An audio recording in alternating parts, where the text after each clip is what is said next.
दमदार, शानदार, लाजवाब। बंगाल के नतीजों ने एक बार ममता बनर्जी का कद फिर बढ़ा दिया और राजनीति के कई नए अर्थ दे दिए। भारतीय जनता पार्टी ने जिस तरह चुनाव लड़ा, उसको लग रहा था मानो यही उसका अंतिम चुनाव है।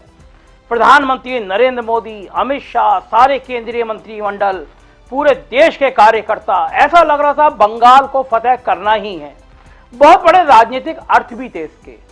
ममता बनर्जी विपक्ष का एक बड़ा चेहरा है। अब से पहले जो बड़े चेहरे थे, बीजेपी ने धीरे धीरे करके केंद्रीय राजनीति के लिए वो खत्म कर दिए, मगर ममता बनर्जी अभी भी डंके की चोट पर जुटी हुई थी, दमदार चैलेंज दे रही थी। प्रधानमंत्री जी ने उस चैलेंज को स्वीकार किया, महीनों पहले दाढ़ी बढ़ाना शुरू करी और फिर जाके खेला होवे का नारा दिया।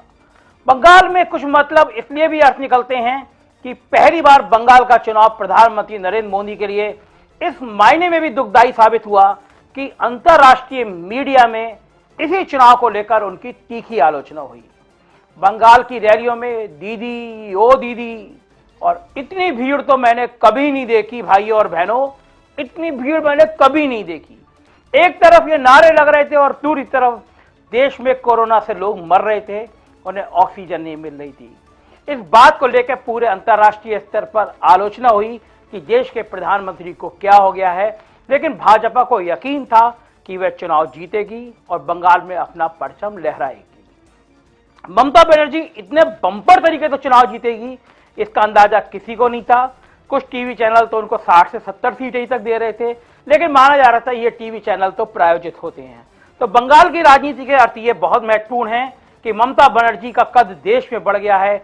और एक चर्चा ये भी शुरू हो गई है कि कांग्रेस की जिस तरह फजीयत हो रही है, उसमें अब कांग्रेस के सामने सोशल मीडिया पे लोग विकल्प दे रहे हैं कि गांधी परिवार को सोचना चाहिए, अगर कांग्रेस को बचाना है तो जो कांग्रेस छोड़ के बड़े नेता गए हैं, चाहे वो पवार हो, चाहे वो ममता बनर्जी हो, उनको वापस लाओ और ममता बनर्जी जैसे नेता को या ममता बनर्जी को कांग्रेस का राष्ट्रीय अध्यक्ष बनाओ, जिससे प्रधानमंत्री नरेंद्र मोदी के टक्कर का कोई तो नेता खड़ा हो विपक्षी राजनीति करने के लिए।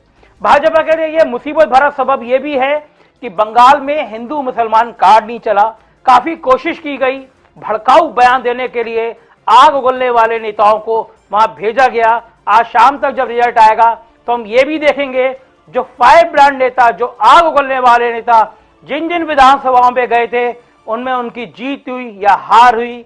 उत्तर प्रदेश के लिए भी ये राजनीतिक समीकरण बहुत खतरनाक है कि अगर हिंदू मुसलमान कार्ड नहीं चलेगा तो फिर कार्ड चलेगा कौन। जाहिर है बंगाल की राजनीति ने देश को संदेश दे दिया और भाजपा को भी संदेश दे दिया कि धीरे धीरे हिंदू मुसलमान के कार्ड की धार कम हो रही है। डेवलपमेंट का मुद्दा, स्थानीय होने का मुद्दा और लोगों को छूने का मुद्दा सामने लाना पड़ेगा। कोरोना काल में जो हाराताई हुई है उसमें समझना पड़ेगा और कहीं ना कहीं प्रधानमंत्री को इस बात का जरूर अफसोस होगा कि जिस तरह उन्होंने और उनकी पार्टी के नेताओं ने बिना मास्क के भीड़ जुटाई, तो आज उन लोगों की मौत का ठीकरा भी बीजेपी पे फोड़ा जा रहा है और देश की नहीं अंतर्राष्ट्रीय मीडिया कहीं ना कहीं भाजपा को इसके लिए कोस रही है। तो बंगाल में सच में खेल होवे का नारा चर्चा में नहीं, हकीकत में हो गया और बंगाल में बड़ा खेल हो गया, जिसके पूरे दुनिया में बड़े संदेश जाएंगे।